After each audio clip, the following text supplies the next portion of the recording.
Guys, magre-react lang ako sa napakagandang surplus po ito guys. Pero pag tiningnan mo, mukha siyang brand new. Napakagaling. Ito po yung shop ni Mr. Jason Bongo. Mayroon din siyang YouTube channel at saka yung Facebook page. Jason Bongo channel. I-promote ko lang guys kasi napakaganda po ng mga products niya. Korean po ito, Korean Bongo Surplus. Kia at saka Hyundai. So, pwede itong pang service, pwede rin itong pang commercial. Tara guys, samahan niyo ako, panoorin natin. Magre-react ako pagkatapos ng video na ito. Salamat po. Let's go!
Guys, nakita nyo? Grabe, napakaganda. Sana all. Pag nagkapera ako, bibili din ako ng ganyan. Maganda siya, kahit pang service.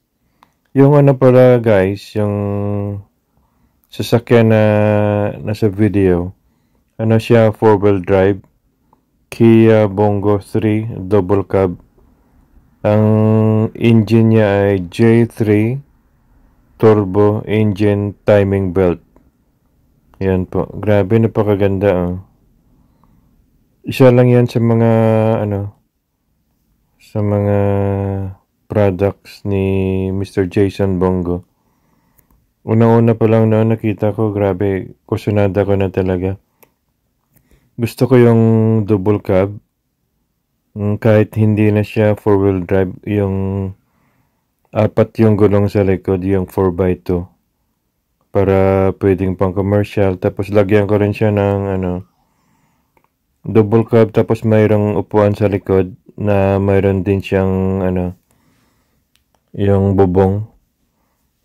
Para pwede mo siyang i-convert pang commercial, pwede rin siyang pang business. May plano ko siya kung magnegosyo ng maliit na negosyo. So, gusto ko yung 4 yung gulong sa likod, yung 4x2. It's either Kia or Hyundai, it doesn't matter. Importante, basta gandang-ganda talaga ako. Gustong-gusto ko talaga. So, sana magkapera para pag nag-for good na ako, makabili ako ng isa o dalawa. Depende yan pag nagkapera. Kaya guys, ang location pala nito guys, sa siya, yung shop ni Mr. Jason Bongo sa Toril, Davao City. So, andyan din po yung yung telephone number. Kung gusto niyo pong mag-order, tawagan nyo lang yung telephone number ni Mr. Jason Bongo. O pwede rin kayo mag-text. O pwede nyo rin bisitahin yung kanyang Facebook page. Doon pwede kayo mag-message. Mayroon din siyang YouTube channel, Jason Bongo channel. Pero kung gusto nyo mag-message para mabilis yung sagot sa inyong mga inquiries, para makakuha kayo ng additional information, I suggest yung Facebook page, mag-message kayo doon para mabilis po sila sumagot sa mga katanungan. Kung gusto niyang price, yung price niya pinakamababa, mga 300 plus. Pataas siya, depende sa mga add-ons na gusto niyang idagdag sa sa product niya. Maraming mga add-ons. Gusto niyo 4-wheel drive o kaya 4x2. Depende. Maraming mga choices. So, ang price niya depende sa mga dagdag niyo. Kung i-fully load niyo, malamang abot siya ng mga 400 plus or 500 plus. Depende. Depende sa budget mo. So, kung medyo limitado ang budget mo, mga mga 300 plus. So, kung marami kang gustong idagdag, abot siya ng 400 plus or 500, depende na yun sa budget mo. Hanggang dito na lang guys. Maraming salamat sa